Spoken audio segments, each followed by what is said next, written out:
much. We were just figuring out the protocol here. Do me a favor, like when we have like 30 seconds or left, just kind of do one of these or something. Give me a little warning sign. And what I'll do, since there is just one of me, rather than sitting down and hopping back up again, I'll just stand here, and then she'll ask whatever questions. I'm not sure exactly which questions are coming. I hope they're indicative of the things that matter to those of you in this room. Let me just simply say this. Thank you for what you do, really and truly. It's not an easy task by any stretch to be an elected official, especially at this time in America. This is a politically squirrely time, to say the very least.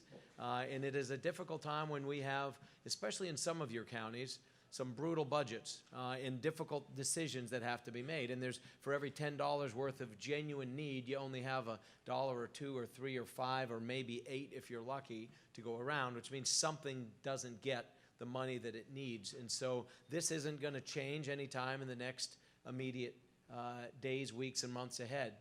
But we are faced, literally 2 weeks from yesterday, with a pretty profound decision. You have a choice between myself and somebody who was very properly introduced as someone who chose not to be here. And that's literally what you have as a choice. The same thing has happened with any number of other groups, KLC and others, where frankly those of you that a governor is responsible to, and those of you to whom a governor has a responsibility to work closely and to listen to, have been getting basically given short shrift by somebody who wants to be the next governor.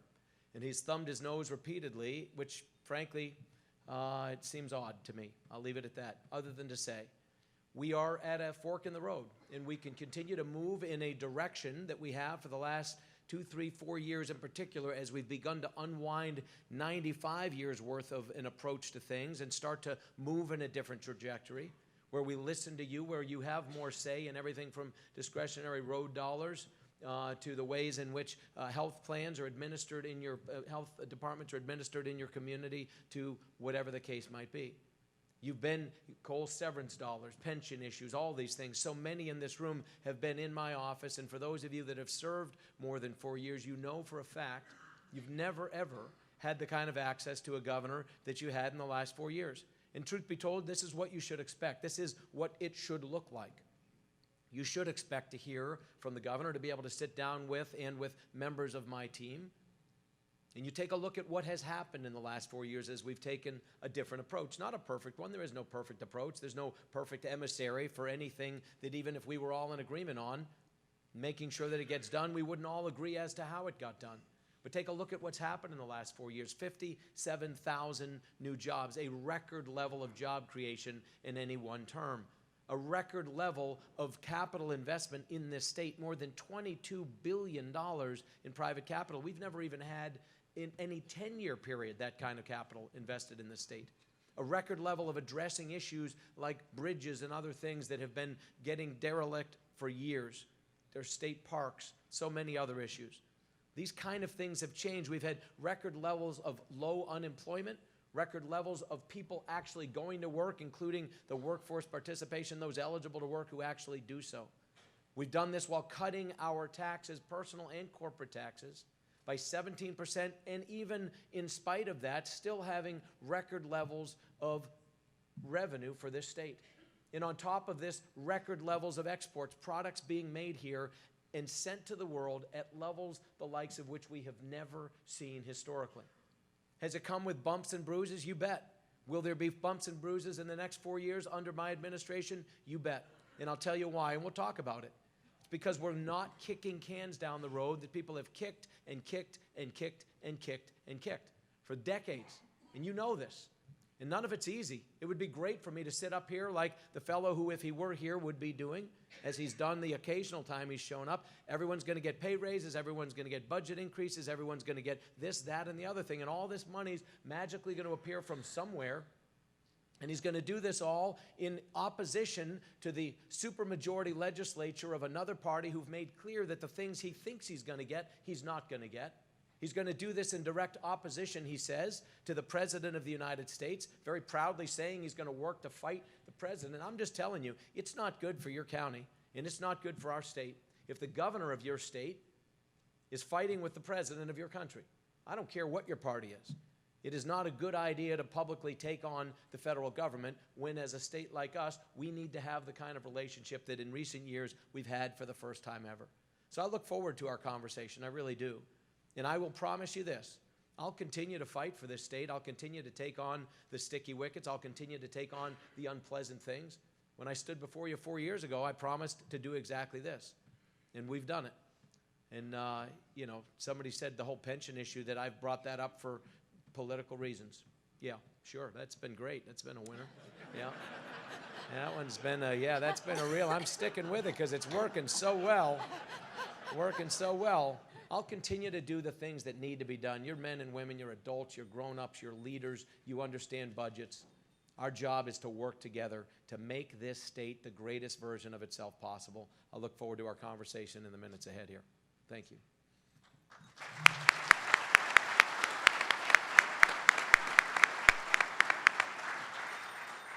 Thank you. Let's see. Is this on maybe? Thank you, Mr. Bevin. What are your top priorities for the state for the next 4 years? They're frankly not too terribly different than they've been for the last 4 years. We have not fixed the pension problem in the state. We haven't. And it pains me as much as it does you to bring that back up again. But trust me, it's not fixed. It's the worst funded pension system in America. It has to be fixed. We have recently made incremental changes as it relates to our quasis. I was speaking to somebody out in the hall about the appreciation for the health departments, what it means for them, the behavioral health departments, our regional universities. These are incremental steps. They are helping, but they've not fixed the problem. We still have $60+ billion in unfunded liability. And I keep hearing people say, oh, it's less than that. Nonsense. It's actually arguably more than that. We're assuming rates of return that we've not historically gotten, and I wouldn't bet that we're going to get, but let's say that we do, it's about $60 billion. If we get what we would expect to get, like maybe a 30-year Treasury note, it's more like $85 billion, which is 7-8 times the amount of money coming in any given year if 100% of it went to paying for an obligation for people already retired. It is a big problem. It is going to be an issue that whoever the next governor has to deal with. It doesn't matter who the next governor is. Doesn't whether they think there's a problem or not, doesn't matter. Doesn't matter whether they want to face it or not. It is going to affect every single one in this room. And that is going to be something I'm going to continue to take point on, as I promised to do 4 years ago. Because we've got to take it head on, because it's going to decimate you and the people who work for you and with you and the people who provide services in your counties if we don't do so. We have to modernize our tax code. We have to bring ourselves in a more competitive relationship with the states around us. We need to move from more of a production-based economy to a consumption-based economy. Stop taxing the job creators and the wealth producers. Let them keep the money, redeploy it, and we'll tax it then. That's how it gets done. Let them build things with that money. Then indeed we'll tax it, and your school districts will benefit from that. Let them redistribute it in the form of pay to individuals that work for them, or to hire additional people, or to expand their operations, and those dollars will circulate through the community and be taxed.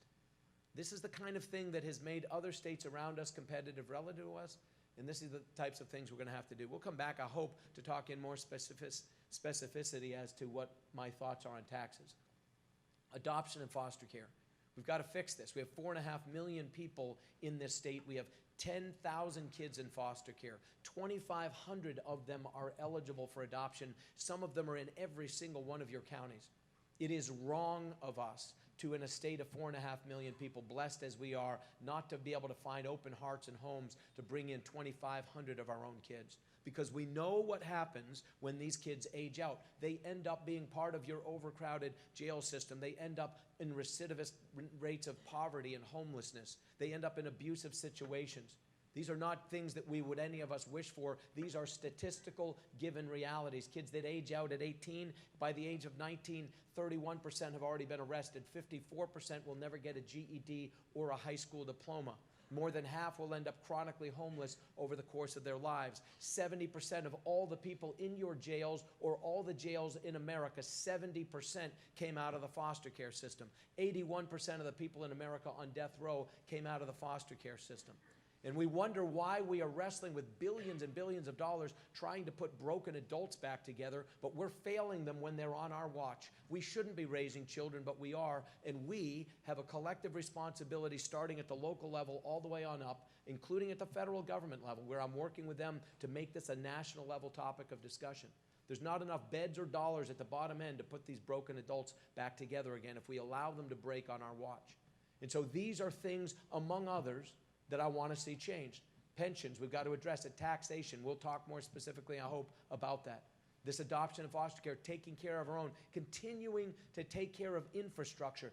In 2020, we have got to have a truly comprehensive and significant, not nickel-ante, not incremental, not Band-Aid-like, a massive infrastructure plan that's going to touch every one of your communities. That's not a promise, that's just a fact. Please know this. This is not me blowing smoke and saying, hey, dollars for you, dollars for you. We're going to have to pay for it, but it has to happen. The toll credits are gone. We cannot keep ignoring this. We can't allow things to fall into greater levels of disrepair. So hopefully we'll have a chance to talk about that specifically as well. These are just some of the things that we need to focus on with a sense of urgency in the next 4 years. The final thing I'll say is this. Thank you. You even have a sign that says 30 seconds. You're awesome. The final thing I'll say is this. All of this, everything I've said, is not a moot point, but becomes relatively unable to be delivered if we don't create jobs and economic opportunity, if we don't bring people here, taxpayers here, and generate a greater level of revenue for the state. And this is something I have a passion on. It's something I've led on. I'm the only one in this race that's ever created a job in the private sector, and I've created many of them, and it's a passion that I bring to this job as governor.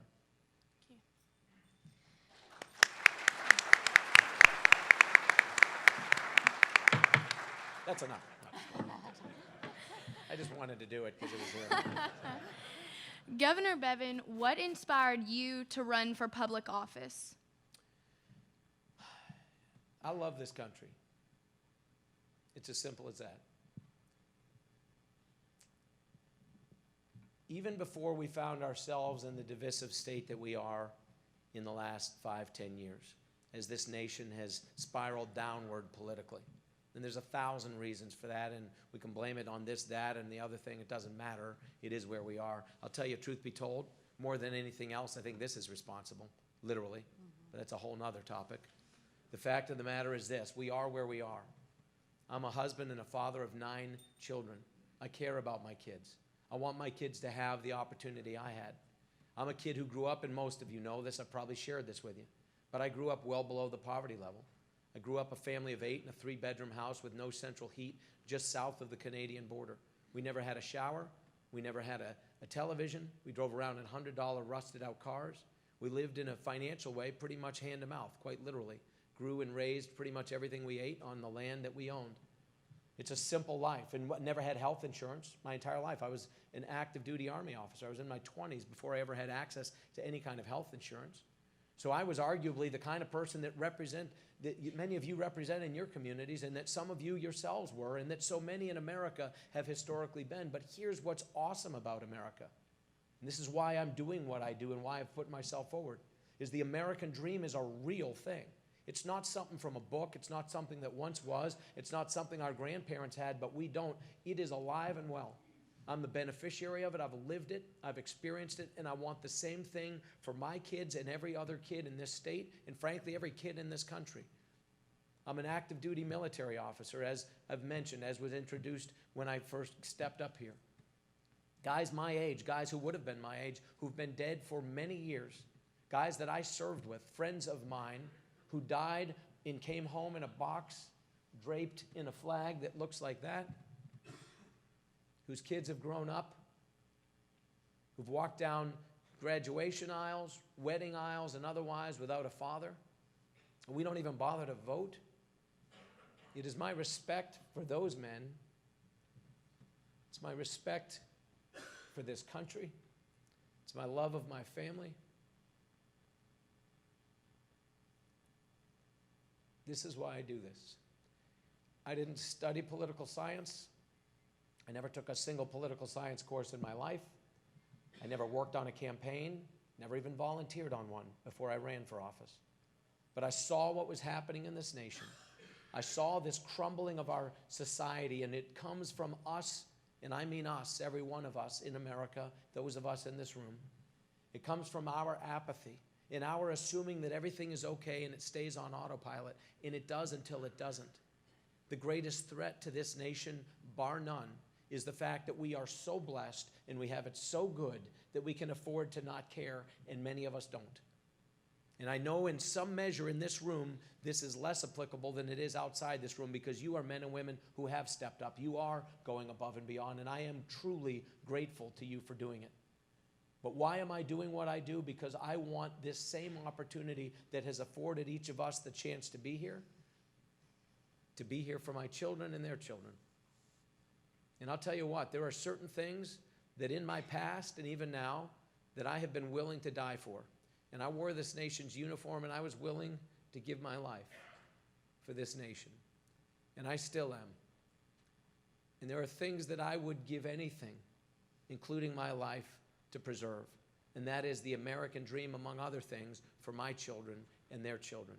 And I want the same thing for others. And to that end, if men and women like us don't step up and stop with the plastic promises and the fake crap that so often passes for politics, and start to shoot straight with people and make hard decisions and stop kicking cans down the road and work together across political aisles, across county lines, and just say, what can we do to make this state extraordinary? To take advantages of those things that we have and to rise up and make this state shine, to truly be the crown jewel in America that we are and are capable of being recognized for. Until we do these things, we're going to continue to muddle around in the middle. I want better than that, and this is why I do what I do.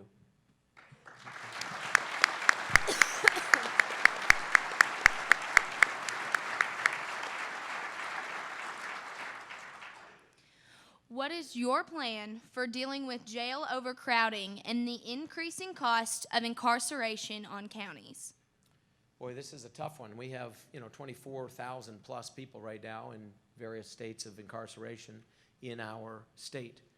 It's costing us $600 million a year, and it's leveled off-ish, but it's pretty steady at that and has increased even a bit in recent years. And while we've leveled off from what we saw in the years in previous administrations, truth be told, I'm not here to lay blame on administrations for this. This has been a problem that has been happening in our state as a result, and you all know this in your county jails, primarily because of the drug crisis. 75 to 95% of the people in every single one of your county jails, depending on which county you are in there for drug and drug-related activities. And 75 is probably rare in terms of that being the high number. Most of you are more in the 80, 85, 90%. So how do we deal with this? I'll tell you this. One of the things we've done is just recently we made an announcement that was over in Floyd County where we're going to open up a 650-bed facility. And this will be able to alleviate some of the pressure. We have, I believe, 47 of your county jails that are at least 140% capacity. And we've got at least 10 that are at close to or around 200% capacity or even more. This is not acceptable. It's not acceptable for any of you. It's not acceptable to those of you that have to provide these services or are unable to because of the population that you're dealing with. It's not fair to the individuals who are incarcerated, who we owe it to them to try to rehabilitate them and get them back into society. And if we don't even have the room or the resources to provide programming to allow them to be able to be eligible for earlier release or whatever the case might be, or to get the treatment they need or the training they need, then are we really serving them? Are we serving ourselves as the taxpayers and the society that's funding this into which these people will return? We're not. So how then do we deal with these things? Well, again, we've opened in Floyd County a prison that's been sitting there. It's going to be run by the state. It's going to follow all the various other things that the state is doing with state-run prisons. But what we're going to do is lease it from the company that owns it. It was built some years back as a private prison. It's still privately owned. It's just sitting there, 650 beds. It will afford us the ability to do all these things I just mentioned for folks, and what it will do is relieve some of the pressure from some of your county jails. Now that comes back then to a problem, well, but we need the money. I'll tell you what, and I'm just being completely honest, and I hope you understand this, at 30 $4 or $5 a day, 2, 3, 4, 5, 6, whatever the number is, 30 some odd dollars a day that we're paying you for each one of these people, you're not really making any money on this. You're really not. You're losing money, truth be told. And to that end, I'm aware of that. And so even though it seems like, well, we can't even afford to cover it now, but what if we lose money? You don't make it up in volume when you're losing money. You don't. And so we have got to say to ourselves as a state, if we're spending $600 million a year to incarcerate people, and let's just say it is 75% of them, could have been diverted into something other than incarceration, could have been diverted into some type of a drug treatment program or something.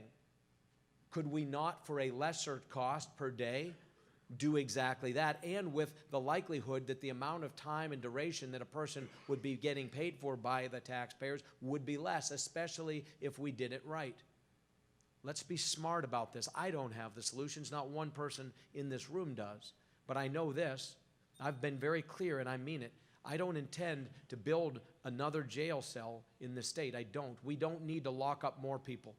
We do not need to. We have way too many of our people relative to our population already incarcerated. And at the same time, I am a big believer, far more so than most people that will ever run for this position, in enforcing the laws that exist. And if laws exist and people break those laws, they should be held to account, period. If the laws are wrong, let's change the laws. But in the meantime, let's not ignore them. Let's apply them. So then how can we, in applying the law, in holding people to account for breaking laws, including drug laws, how can we help that individual and help ourselves at the same time? And so we are already investing dollars like we never have historically in drug treatment programs, in drug courts, things of this sort. Perhaps we can go into more detail as time allows. But I'm telling you, we're going to continue to do more of this, not less. And I am very sensitive to and appreciative of the fact that some of you are in dire straits with your jails. And we are working with you. Secretary Tilley and his team have been working with you closely to ensure that we can be a good faith partner to you and help meet you where you are so that this will not become a bigger problem than it already is. Thank you.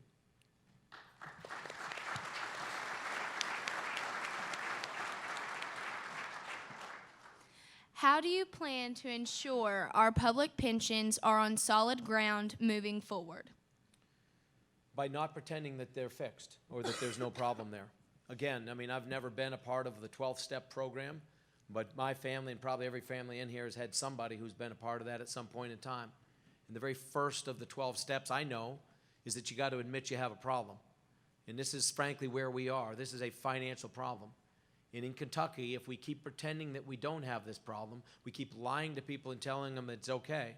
You know this in CERS. If it was just simply a function of funding the ARC, which incidentally, I'm the only governor in the history of Kentucky. And I love it when people in the media that are in the bag for my opponent want to pretend, well, he's the only guy who's funded the ARC in the last 10 years, kind of implying that it was done before that. No governor in history has ever funded the ARC. It either wasn't required back in the day because we were fully funded, or since the time that it has been required, and that included when it was fully funded and there was an ARC required, nobody ever funded it. Nobody. Because it was optional, and it still by law is optional, because the only thing that made it unoptional, which was Senate Bill 151, was struck down by a remarkably off-target Supreme Court because they were fearful for their own political survival. Pathetic. Pathetic. An absolute abdication of their responsibility and of the upholding of the actual law. So there is no safety net now. And you know, though, that even if we had always met the ARC, for those of you in CERS who have a less than fully funded plan, which you do, it's maybe 60%-ish funded, and you've always, by law, had to meet the ARC. So clearly, it's a bigger problem than just meeting the ARC. It is a demographic problem. It works well when you have 20 people down here or 15 paying in for everyone that's retired. But when it's 12 and 10 and 8 and 6 and 4, all of a sudden it's a problem. Social Security, nobody in America, especially under the age of 50, believes that it's going to be there, and it's not. It's bankrupt. Everyone knows it. There's still 3.5 people paying into Social Security for every one person drawing out. Guess how many people are paying into Kentucky's retirement plans for every one person drawing out? Less than one. It's already over. It's inverted. I've lived in this state for 20-some years now, and it has been broken since I got here. And this is part of the reason that I ran, is I've been watching this happen, and nobody, Nobody was willing to step up in this position and pound the table and demand that people pay attention. So what am I going to do? I'm going to continue to acknowledge that there's a problem and demand that we address it. Senate Bill 151, I'll touch on super quick. The bill that was struck down that everybody was so offended by was the best thing that ever happened for any chance that those people who are demanding their pensions be there would actually have a guarantee that they be so. It required only two things. Number one, that we change the structure for future employees. We cannot, doesn't matter who the governor is, it is not mathematically or financially or actuarially possible for us to promise future employees the same thing that current and past employees have gotten if any of them expect to get it. It is not possible. That's just a hard, brutal reality. There's not enough people paying in. There's not enough tax dollars we're going to squeeze from people before they leave, which means we have to change the structure for future employees. That is the only way to save the system. Then you say, well, how do we pay off the tens of billions of dollars of unfunded liability we have right now? That's the other thing that was in Senate Bill 151. It requires, not optionally, as it currently exists, but it demanded by law, had that stood, that future governors and future legislators were going to be required to put billions in every single year for the next 30 years. Those were the only two things in that bill. And people marched and people yelled and people were fearful and people demanded that this be struck down. It was the only safety net we've ever put under our retirees. It was going to force future governors, believe me. You think it wouldn't have been a whole lot easier to be popular and to have fun for the last 4 years if I shortchanged the system like the governor before me and the before that and before that and before that to the tune of billions of dollars? I put in as much in the last 4 years as the previous governor did in 8 years. Imagine if I'd taken an extra $2-3 billion and shortchanged the system, spread it around, given you all a few road dollars, a couple more things, new jail, new school, sure, got it, here you go. $3 billion goes a long, long way. If I chose to rip off the system, this is what people have been doing. It's got to stop. It's got to stop.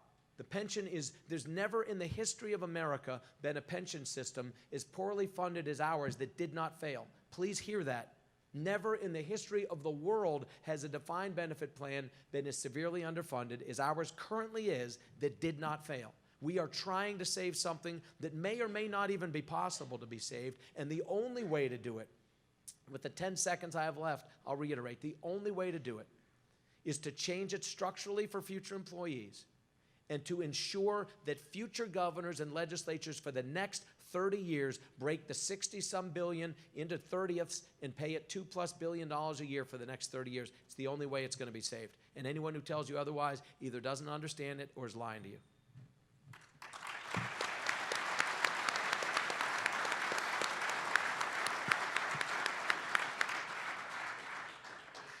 Governor Bevin, if you could have dinner with any historical figure, who would it be and why?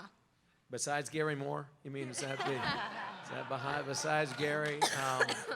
Let me say this. I tell you, I love history. I love biographies and autobiographies. When I was a kid, my high school graduation quote, when most of the kids in my generation had quotes by like the Grateful Dead or things like that, and maybe ZZ Top or something, but mine was by Henry Wadsworth Longfellow, and it was a quote from a poem called The Psalm of Life.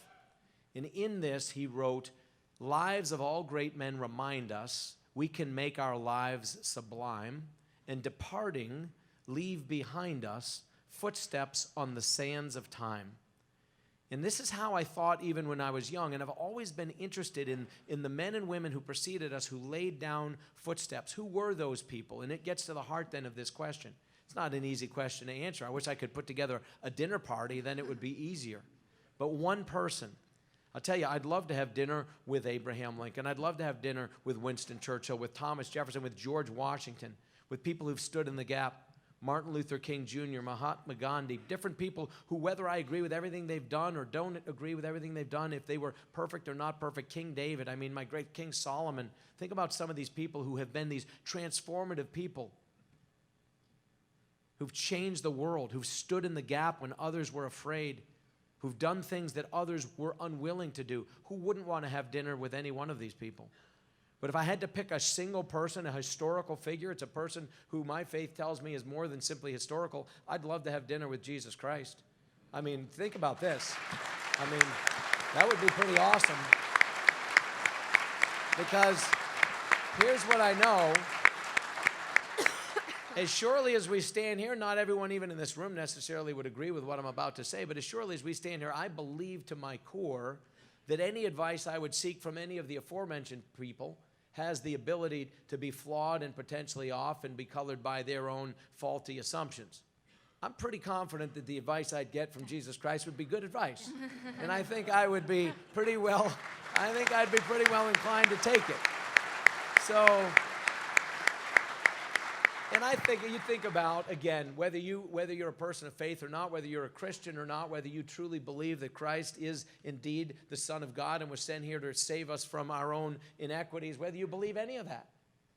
What we know for an absolute fact is this was a person who was as transformative in his time on this earth as anybody who has ever walked on this earth, has done more to change this earth and done more to elevate women, prisoners, orphans, and people of this sort than anyone who has ever served on planet Earth.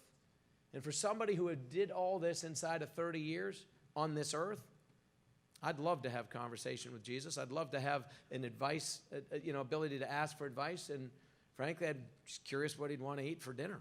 I mean, kind of interesting. So that was probably, if I had to pick one, who I'd pick. Do you have plans for tax reform, and what role do county leaders play in it? Oh, yes. And here's the thing. It's going to affect you. Let's run through a few things. I mean, again, we have to knock these out in 5 minutes or less, so let me try to hit this quickly. We need tax reform. We are not competitive with states around us. We're not even competitive with ourselves in some measure relative to the people that we would try to continue to grow their businesses inside of our state. So what are some of the things that we need to do? Let's talk about a few of them. The death tax. We need to get rid of it. It's a stupid tax. It's antiquated. It serves us no purpose. We get 48, 49, maybe $50 million in any given year from it. But what do we drive away? Multiples of that, of dollars leaving this state. People becoming, I mean, every one of you in your counties, I guarantee, has at least one person, in some of your counties, many people, who become citizens of Florida, residents of Florida for 6 months in a day. And you see them driving around back in your county with their Florida tags on. And it seems like you see them more than 5 months and 29 days, but they're sure enough, they're residents of Florida. Why?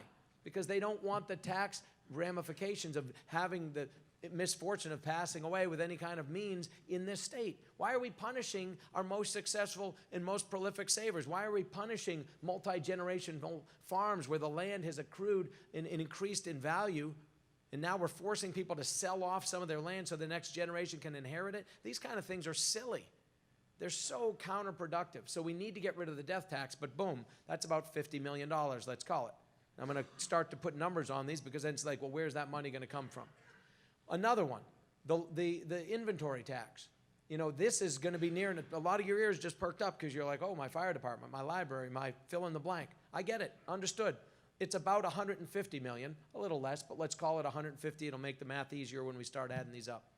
150 million, of which about, we'll call it 135 comes to the counties and about 15 goes to the general fund. Of that 135, it goes to the aforementioned places and others. Again, if that were to be removed, where is that money going to come from? You need it, understood. So 50, 150, we're up to $200 million. Those things have got to be gotten rid of in order for us to be more competitive. Okay, additionally, we need to consider whether people want it, don't like it, don't like it. We need to, at least as part of a comprehensive tax package, which is what I want to see put forward, we need to have conversations about local option sales tax. I'm not saying I'm for it or against it, and I'm not saying you are for it or against it. I'm just simply saying let's have a conversation and put that on the table. What it would require is the legislature, the governor's not involved in it, the legislature would decide to put it on the ballot. If the ballot then is put out there in an even-numbered year and we, the people, decided we wanted to change the Constitution, then in turn it would go back to local ballots where in turn people could decide at the local level that they want to put an extra tax on themselves because they trust their local officials to do it wisely. There's 3 different steps over the course of multiple years. That should at least be a topic of conversation. Let's put that into what we're calling our comprehensive tax package. How can we move away from a production-based into a consumption-based economy? By slowly but surely removing our income taxes on people and corporations and moving it to more of a broader, wider, flatter consumption tax. The consumption tax is sales tax. Now here's what I'll tell you. The one thing I haven't said yet, and so before I put numbers on consumption, for example, let's talk about another big issue. The road tax, the dollars needed to put dollars into infrastructure in your communities has to happen. Here's what I know. And forgive me, because we may go a little bit over 5 minutes on this, but I'll try to shortchange myself on something else. That on this issue, this is critical to you all, so let's talk about this for a second. The amount of money that is needed in our communities, just in our existing road fund, things that truly have been asked for and are worthy of consideration, it's about $14 billion already. Of those, maybe a third of them are high enough priority that if we had the money to do right now, we should. We don't have $14 billion. Gracious. We got 1/10 of that typically on an annual basis. So where is that money going to come from? The toll credits are gone. Our ability to draw down monies. The federal government, the days of them paying entirely for projects, gone. The federal government has said that on a going forward basis, they may pay 20% of a project, which means 80% has to be P3 or local dollars. So where's that money going to come from? You couple that with the fact that the gas tax, which generates about $31 million for every penny, 2, 3, 4 cents isn't going to cut it. 10 cents isn't going to cut it. I'm not proposing that it has to be this, that, or the other thing, but we need to have an honest conversation about this. And think about this. It doesn't matter whether it's 2 cents, $2.02, or something in between. The people that are unhappy are going to be unhappy. They just are. And think about this. I'll do it by dimes, and you could multiply it by, whatever number you want. But let's say somebody had a vehicle that got 15 miles to the gallon. Let's say they drove 75 miles a day. That's worse mileage than most people have and fewer miles than most people drive. But at 15 miles to the gallon, 75 miles a day, for every 10 cents, it's 50 cents a day. There's no one in Kentucky whose life is going to be ruined for 50 cents a day. It's not going to happen. So all this, the sky is going to fall and people are going to stop buying medicine and food, nonsense. If it was 20 cents, it's $1. If it's 30 cents, it's $1.50. Nobody's life people will drive that same fuel inefficient vehicle into a Starbucks drive-thru and spend $5 on 1 cup of coffee on one day. The reality is this, nobody's life is going to end. And so at the end of the day, these are, again, what the number is, we need to have an honest conversation about, but that too needs to be in a comprehensive tax package. These things have to be talked about in 2020. We cannot keep kicking them down the road. When I was elected, we had $6 billion in deferred maintenance on bridges alone. We are in the process of fixing 1,000 bridges. It'll probably be more like 1,200. We've already let 400 in some of those. 100 and some odd are already done. You're seeing it happen. So whether it's the road dollars, whether it's the inventory tax, whether it's the death tax, whether it's the local option sales tax, whether it's income taxes versus consumption taxes, these things all have to be put on the table and put in there. And I say this with all respect to the one guy that I'm running against who didn't think you were worthy of his time to show up. He does not understand these things. And he just doesn't. He has no life experience at all. He has never created a job in the private sector. He literally knows nothing about this. And so either he or I are going to be sitting down at the table with you and having these conversations. Think wisely about that. You may not like me. You may not think I'm your guy, but I'm telling you what, one of the two of us is going to sit down, and it better be somebody who understands this issue, or our state is in a world of trouble. And the final thing I'll say on this to bear in mind, every single penny on the sales tax, if you went up 1 cent on the sales tax, that generates about $650 million. So think about that. For just 1 extra cent, you could generate 4 times everything that it costs, 3 times, and then some, everything that it costs us for all the inventory tax, for all of the death tax. 3 times that for a single penny. You could replace all that for less than half a penny. So think about these things. These are not insurmountable. But the final thing I'll say on this, and I know I'm probably over here, the final thing I'll say is this. The only long-term solution is to have more people living here. The end of World War II, Indiana, Tennessee, and Kentucky, we had the same population. We were bigger than one, smaller than the other, but we were all almost exactly the same. Now, 75 years later, we're 4.5 million people. They, with less arable land, less, quality seasons, less everything. They've got 6 to 7 million people. Could you imagine if we had 2 million more people? We need to build an environment, a tax structure and otherwise, infrastructure to attract the next 2 million people here so that they will stay here, live here, pay taxes here. That's the only way we climb out of these problems that we're dealing with. We need another 2 million people. We have room for them, and every one of your communities will benefit. We're starting to see that trend happen, but we got to continue on the path that we're on.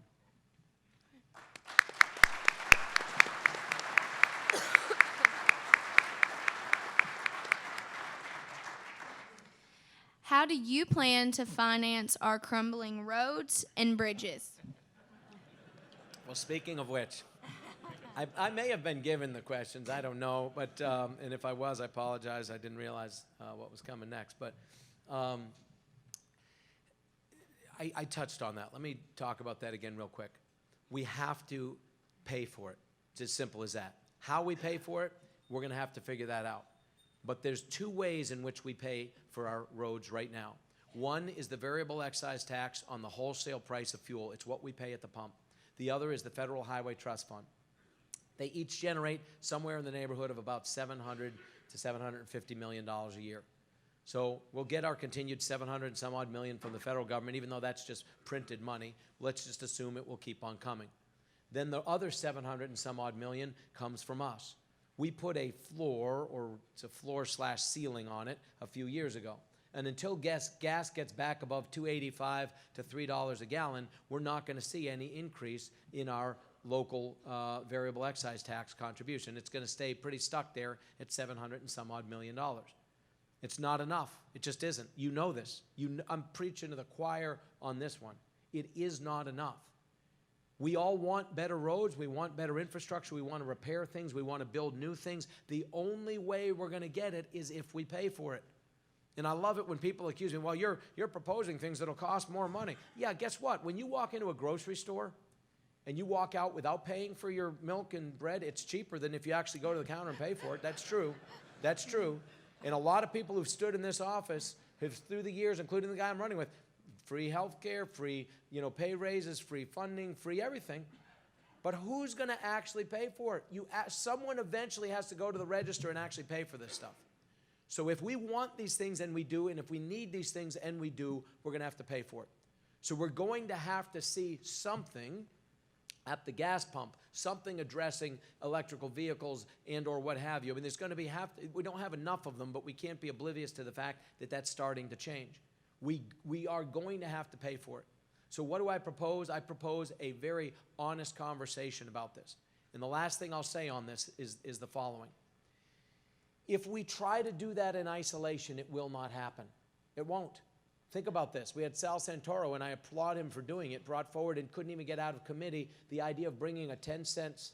Wasn't going to be enough, truth be told, by itself, and yet that couldn't even get out of committee. We are going to have to pay for this somehow. We need to have an honest conversation about how to do it. And if we try to do it by itself, everybody with a shotgun that hates any kind of new tax on anything will line up. If we release all these things I've mentioned about taxes are all like rabbits. And if we release those little rabbits one at a time, everybody with a shotgun is going to sight in on that little sucker, and it stands no chance.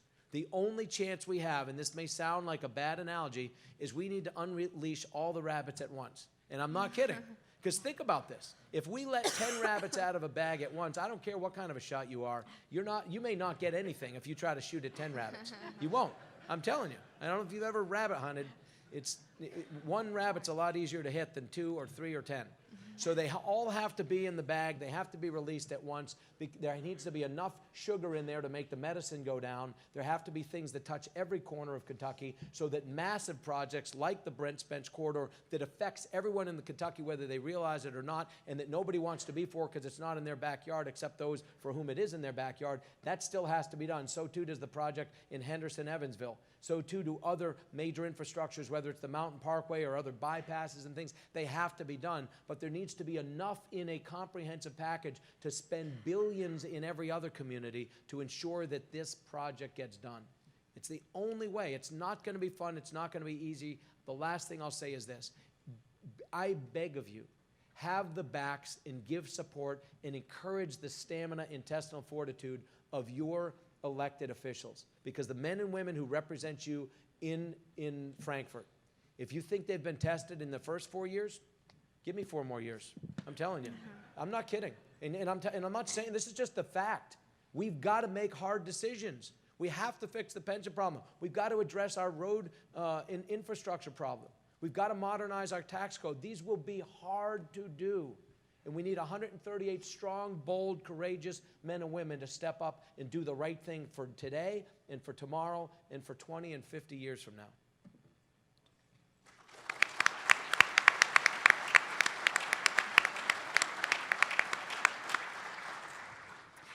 How do you plan to engage county officials when making policy and decisions over the next 4 years? The very same way that we have. And again, I won't ask for a show of hands, but so those of you, let me just ask this. How many of you have served for more than 4 years? So most of you. Certainly a lot of you. Here's what's awesome. And just to give us a sense of perspective, how many have served for 4 years or less? It's going to be a lot of hands in here too. I love it. That's awesome. We're starting to see a sea change, and that's good. Fresh ideas, fresh blood. This is good, and thank you for stepping up. But for those of you, which are the vast majority who raised your hand, you've been here more than 4 years. You know for a fact you have never seen road commissioners. You've never seen county judge, you've never seen cabinet officials coming in and meeting with judge executives and magistrates, coming to your fiscal court meetings and saying to you, what do you need? What do you want? Where, if we had discretionary dollars, where would you spend them? What advice would you give us? You've never seen that because it's never happened. It has happened for the last 4 years, and you can expect that it will if I'm reelected, and you should demand it no matter who is in this office. That's how it should work. So whether it's Sandy Donahue with the Department of Local Government, whether it's Greg Thomas as the Transportation Secretary, or Gray Tomlin as the Commissioner of Roads, it's these people who touch you day in and day out in powerful, significant ways. These are the people you should expect to hear from. It should be a function of you being able to gather either individually or collectively, as you all have done. And I've met with some of you one-on-one. I've met with others of you 10 and 20 and 30 and 50 at a time, where you've come with an issue that affects a multitude of counties and you have the same issue. You've never had a governor or an administration that took you as seriously, if you're in Cole County, about how we deal with the dwindling severance dollars and how we allocate those. And I've made clear, and I do this not for any reason other than it should happen. And I did this publicly because it's like once you let certain genies out of the bottle, they're not going back in again. But 100% of the severance dollars do need to come back to the counties from which they're taken. They just do.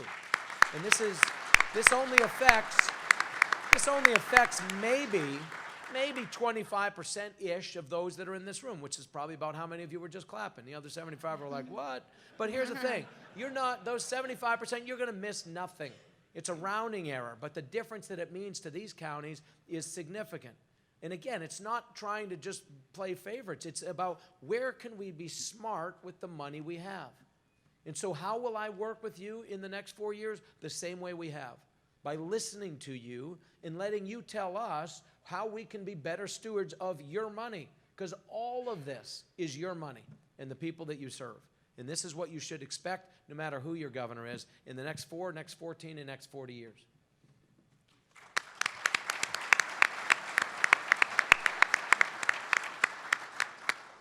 Governor, this is our final question for today's forum. What would you say to a young voter to convince them to vote for you? I would say, look at the future that you want for this state. And not look at it from an idealistic standpoint, but to you, young person, and again, let me just say this. Of my 9 children, 4 of them are old enough to vote now. So let me just say I'm talking to one of my 4 kids that are voters.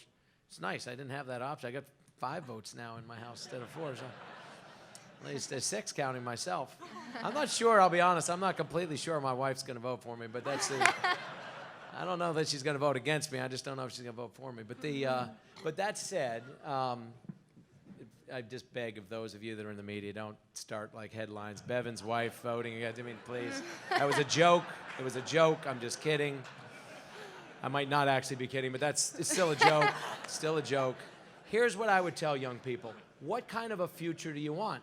Really and truly, what kind of future do you want? And I don't mean just like, hey, where everyone gets a free pony, where everything's free, where I don't have to work, but I make six figures. I don't mean pie in the sky silliness. I mean, like, what do you, serious young person, want for your connection to Kentucky? Do you want to stay here? Do you want to be able to have the jobs that you want here, not the jobs that just happen to be here? Do you want to raise a family here? Do you want to have an increasingly higher quality of life in terms of income? The one thing we're blessed with here is an amazing geographical advantage. We've got great seasons, and we've got great quality of life. We've got great core values and a friendliness that's genuine here in ways that it isn't in many other places. And we've got a work ethic and an ability to get things done that's really, even now, still largely untapped. I would say to a young person, what do you want the future to be? And then how badly do you want that future? Because for us to assume that it is incumbent upon us to be handing things to the next generation, nonsense. We have a responsibility to leave them things in at least the condition or better than we received them, but we're not handing anybody anything. And so to whether it's a young person or whether it's someone of our own ages who happen to have young people, the reality is this. How badly do you want this future, Kentucky? How badly do you want this future, America? How badly do you want your community, your county, to be a better version of itself? And what are you willing to do? What are you willing to lay out there? What are you willing to sacrifice of your time, of your talent, and of your treasure to make it come to fruition? Because there is no free lunch. There's not. There's no free lunch in America. Everything ultimately gets paid for by somebody. And so I would say to a young person, what are your priorities? What are your values? What are the things you would fight for? What are the things you want in Kentucky or wherever you choose to hang your hat in life? And what will you personally be willing to lay on the line, to give of yourself in order to make that come to fruition? Because for any young person or any of us to assume that we get to live our entire lives in 21st century America, benefiting from all the blessings that that affords people and never be asked to give something, would be a tremendously wrong-headed assumption for us to make. Going back to one of the first questions about why I ran, I always hoped somebody would step up. If I'm a young person, I always hope some adult is looking out for me, taking care of me, making sure that I'm not being left holding the bag, which is what we've been doing by kicking these cans down the road to the next generation. But I always wanted somebody to step up. I always said, gee, I hope somebody runs. I hope a business-minded person. I hope an honest person. I hope a non-corrupt, a non-politically connected, a non-politically entitled, a non-family dynasty of politics type person would run, whatever. 1,000 what if, somebody this, somebody that. Who am I to think, though, that I get to live my entire life and never have to be the somebody? And who is any young person to think that they get to live their whole lives blessed in America and never have to be the somebody? And I would encourage you, if you are men and women, which you are, who are leaders in your communities, and as parents and as grandparents and as Sunday school teachers and civic leaders and as scout leaders and as fill in the blanks, whatever else as you are, Rotarians and Kiwanis and whatever other organizations you're a part of, I'm asking you, please intentionally fight through these and pour into the lives of young people personally. Give them the gifts that we were given by people who were our ages when we were young.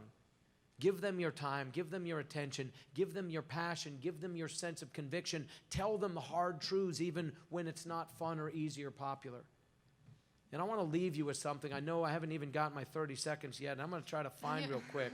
But I want to leave this with you because all of you, if you do all these things, if we together in the next 4 years, 14 and 40 as a society, do these things, it will not be easy. It will not. Now I've got my note, but hang on.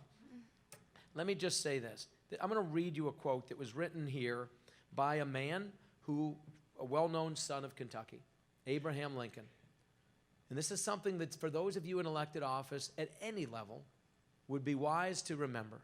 He wrote this 150 some years ago at a time where he too took all the kind of crap that any of us take times however many, a lot. And this is what he said. If I were to try to read, much less answer, all the attacks made on me, this shop might as well be closed for any other business. I do the very best I know how, the very best I can, and I mean to keep doing so until the end. If the end brings me out all right, then what's said against me won't amount to anything. And if the end brings me out wrong, then 10 angels swearing that I was right would make no difference. Yeah. Now think about that. I want to leave you with that as an encouragement to be men and women who continue to disregard the idiots, disregard the naysayers who have nothing constructive to offer, the people who are only looking at what is wrong and not offering up any solution as to what's right, to continue to be bold, to be strong, to have conviction, to be shepherds and not sheep, to be people who are willing to find solutions and not constantly looking for someone to bail you out.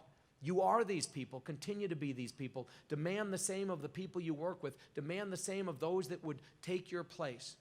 And if we do these things, I'm telling you, we are a crown jewel in the crown of America. And we as a state have never been as respected. We've never had a president, vice president, cabinet secretaries care about us, listen to us, copy and emulate things that we're doing here, ever. And if we dust this thing off for the next 4 and 14 and 40, there is no state in America with more upside potential than the Commonwealth of Kentucky. Let's make it happen. God bless you. Thank you.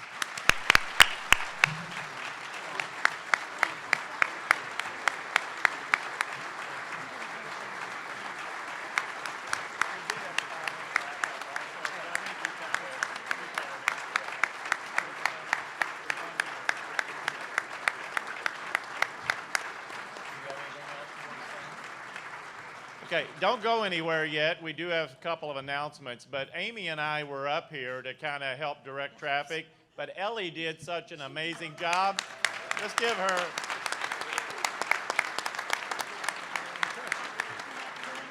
Amy and I didn't have to say a word, so Ellie, great job.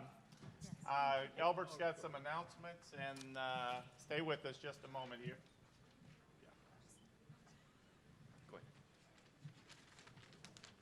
Wow, what a day. I tell you what, I don't know a better way to end the first day of a conference. Just got just a little house cleaning to do. We have some door prizes to be given away, but first, the night reception will be from 5:30 to 7 in the exhibit hall with the candidates that's running statewide offices. We'll be here so that you can meet and greet those.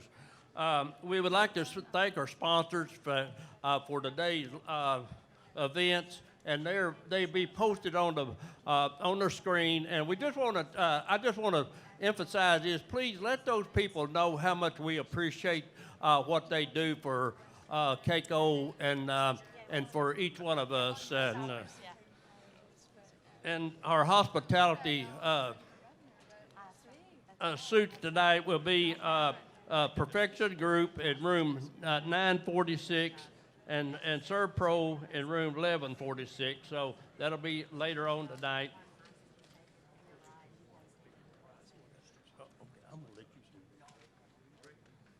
And tomorrow's breakfast will be in the exhibit hall with the exhibitor, and that will begin at 8 a.m.